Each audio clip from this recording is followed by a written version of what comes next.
हाँ, तेजस की हवा का काम कर दिया है। फिशर छिपकली, जो पृथ्वी की विशेषता वाली थी, जमीन का उपयोग करके खुद को छिपाने और चुपके से हमला करने में माहिर थी। इसकी छुपने की क्षमता अत्यंत मजबूत थी और इसका बचाव भी बहुत दुर्जेय था। पृथ्वी विशेषता वाले अधिकांश राक्षसी जानवर शाकाहारी होते हैं, लेकिन यह छिपकली मांसाहारी थी, जो छोटे राक्षसी जानवरों का शिकार करती थी। यह स्पष्ट था कि तेजस और उसकी टीम को क्यों निशाना बनाया गया था। राक्षसी जानवरों के दृष्टिकोण से मनुष्य एक आसान और स्वादिष्ट भोजन के अलावा कुछ नहीं थे, जबकि राक्षसी जानवर उतने बुद्धिमान नहीं होते। उनकी शिकार करने की प्रवृत्ति बेहद ताकतवर होती है। लगभग सभी राक्षसी जानवर खतरनाक होते हैं। पृथ्वी गुण वाले राक्षसी जानवरों की युद्ध क्षमता जमीन से जुड़ी होती है। जमीन से हटने पर उनकी ताकत काफी कम हो जाती है। इसलिए जब विवेक ने हमला शुरू किया और गौरव ने नियंत्रण संभाला, तो तेजस का पहला उद्देश्य था कि इस जानवर को जमीन से हटा दिया जाए। ऐसे जानवरों को मारना आसान नहीं होता, क्योंकि उनकी रक्षा करने की क्षमता अत्यंत मजबूत होती है। इसलिए पहला कदम था इस ताकत को बेअसर करना। फिशर छिपकली उड़ नहीं सकती थी। यह पूरी तरह से जमीन पर निर्भर थी और अपनी ताकत का उपयोग जमीन से ही करती थी। लेकिन जमीन से हटा देने पर यह उतना खतरनाक नहीं रह जाती। जब विवेक ने तेजस के बवंडर में फंसी फिशर छिपकली को हवा में उड़ते देखा, तो उसकी आंखों में प्रशंसा की चमक उभर आई। तेजस ने समय पर सही निर्णय लिया था, जो कि विवेक अपने सबसे अच्छे कदम से भी नहीं कर सकता था। यदि तेजस ने बर्फ की कीलों का उपयोग नहीं किया होता, तो विवेक के लिए सबसे अच्छा कदम यही होता कि वह प्रतिद्वंद्वी को जमीन से उठाने के लिए बर्फ की कीलों का उपयोग करता। अब तक तेजस ने अपनी इच्छानुसार फिशर छिपकली को हवा में उड़ा रखा था और विवेक को पता था कि आगे क्या करना है। उसके पैरों के नीचे बर्फ की एक परत बन गई और विवेक की गति तेजी से बढ़ गई। वह तुरंत फिशर छिपकली के नीचे सरक गया। फ्रीज! गौरव का दूसरा आदेश आया। क्रोनो क्रोक परिवर्तन का प्रभाव उस समय तक लगभग पूर्ण था, जब तक साधना में कोई बड़ा अंतर नहीं था। समय के साथ कौन मुकाबला कर सकता है? जैसे ही फिशर छिपकली ने विरोध करने की कोशिश की, वह फिर से जम गई। अगले ही पल विवेक के हाथ उस पर पड़ चुके थे। 5वें क्रम की साधना के शिखर पर होने के कारण फिशर छिपकली का साधना स्तर जैन के समान था, पवन भेड़िया भगवान जिसे तेजस ने हराया था। हालांकि इसकी बुद्धिमत्ता की कमी ने इसे अपेक्षाकृत कमजोर बना दिया। राक्षसों की तुलना में राक्षसी जानवर आमतौर पर इसी कारण कमजोर होते हैं। अपवाद थे, लेकिन वे दुर्लभ होते हैं। विवेक की 6ठे क्रम की साधना और बर्फ अप्सरा परिवर्तन के कारण उसके कोमल स्पर्श से फिशर छिपकली तुरंत एक हिमखंड में बदल गई। फिशर छिपकली के पास मजबूत सुरक्षा थी, लेकिन इस अविश्वसनीय ठंड का सामना करते ही वह तुरंत कठोर हो गई। उसी समय आसमान से हवा के झोंके गिरने लगे। एक के बाद एक 18 लगातार हवा के झोंके हवा में एक हरे पुल की तरह गिर रहे थे।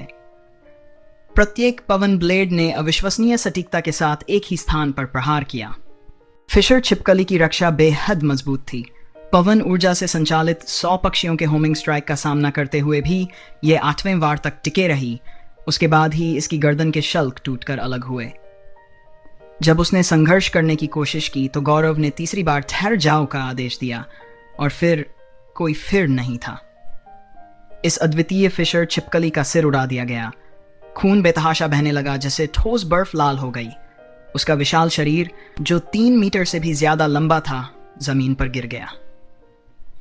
यह शक्तिशाली राक्षसी जानवर, जो 5वीं श्रेणी के शिखर तक पहुंच चुका था, अब बिना किसी संदेह के मर चुका था। पूरा युद्ध केवल 10 सेकंड तक चला। 10 सेकंड में 3 बार टाइम फ्रीज का उपयोग करने के बाद गौरव का चेहरा पीला पड़ गया, लेकिन उसकी आंखें उत्साह से चमक रही थीं। क्या यह इतना आसान था? सामान्य मानवीय समझ में समान स्तर के मनुष्य राक्षसी जानवरों से कमतर होते हैं, और राक्षस भी राक्षसों से हीन होते हैं। ऐसा उनके शारीरिक क्षमताओं के स्तर के कारण होता है। पहले गौरव और उनकी टीम के लिए राक्षसी जानवरों से मुठभेड़ दुर्लभ थी। जब भी ऐसा हुआ, तो लड़ाई हमेशा एक गुरु के मार्गदर्शन में होती थी। लेकिन आज कुछ छात्रों ने एक राक्षसी जानवर को मार डाला, जो स्पष्ट रूप से विवेक को छोड़कर सभी से अधिक शक्तिशाली था, और उन्होंने इसे बहुत आसानी से किया। यह उनका पहला मौका था। यहां तक कि चांदनी, जिसने सीधे तौर पर युद्ध में भाग नहीं लिया बल्कि हवा से सब कुछ देखा, भी उत्साहित लग रही थी। यह इतना आसान कैसे था?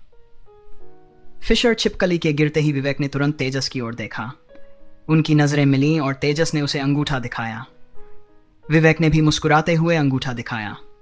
यद्यपि विवेक साधना में उनकी टीम में सबसे उन्नत था, लेकिन वह अच्छी तरह जानता था कि तेजस के बिना इस लड़ाई का परिणाम काफी अलग होता। गौरव के क्रोनोक्रोक ट्रांसफॉर्मेशन और टाइम फ्रीज के बावजूद रक्षात्मक रूप से मजबूत फिशर छिपकली को जमीन में धंसने और भागने से रोकना एक कठिन कार्य होता। लेकिन तेजस के बवंडर ने गौरव की क्षमता का सहजता से अनुसरण किया, जिससे छिपकली जमीन से ऊपर उठ गई। आदर्श रूप से गौरव को इसे अकेले संभालना चाहिए था ताकि तेजस केवल हमले पर ध्यान केंद्रित कर सके, लेकिन उसने समय पर ऐसा नहीं किया। सौभाग्य से तेजस ने इसकी भरपाई कर दी। इस अस्थायी टीम ने मात्र 10 सेकंड में एक शीर्ष 5वीं श्रेणी के राक्षसी जानवर को मार गिराया। यह एक निर्विवाद तथ्य था। अकादमी की टास्क लिस्ट में फिशर छिपकली भी शामिल थी, जिसे मारने पर महत्वपूर्ण पुरस्कार मिलते थे। प्रत्येक छिपकली के लिए एक नेचुरे सिक्का। इसकी शल्क भी काफी कीमती थी। हालांकि इसे मारना बेहद कठिन था, क्योंकि यह खतरे की भांप पाते ही छिपकर भाग जाती थी, जैसे इसे पकड़ना मजबूत लोगों के लिए भी चुनौतीपूर्ण हो जाता था। फिर भी आज वे एक को मारने में सफल रहे। अद्भुत, दीपक ने पेड़ के पीछे से कूदते हुए कहा। उसका चेहरा खुशी से दमक रहा था। युद्ध में भाग न लेने के कारण वह पूरी तरह से विवरण से अनजान था। उसके अनुसार यह पूरी तरह से उसके साथियों की ताकत का परिणाम था। फिशर छिपकली को असल में तब हराया गया जब गौरव ने 3 शब्द चिल्लाए थे। प्रभावशाली। गौरव ने समूह में वापस आकर तेजस को अंगूठा दिखाते हुए कहा। वह किसी भी तरह से मूर्ख नहीं था और देख सकता था कि युद्ध में सबसे महत्वपूर्ण भूमिका किसने निभाई थी। तेजस ने मुस्कुराते हुए कहा, वास्तव में इसका श्रेय दीपक भाई को जाना चाहिए। उन्हें क्यों? चांदनी ने असंतोष के भाव से पूछा। स्पष्ट था कि वह युद्ध में शामिल न हो पाने का अफसोस कर रही थी। तेजस ने समझाया, क्योंकि वास्तव में दीपक भाई ही थे जिन्होंने दुश्मन का पता लगाया। उनकी दिव्य लोमड़ी दृष्टि उन्हें अद्वितीय दूरदर्शिता प्रदान करती है।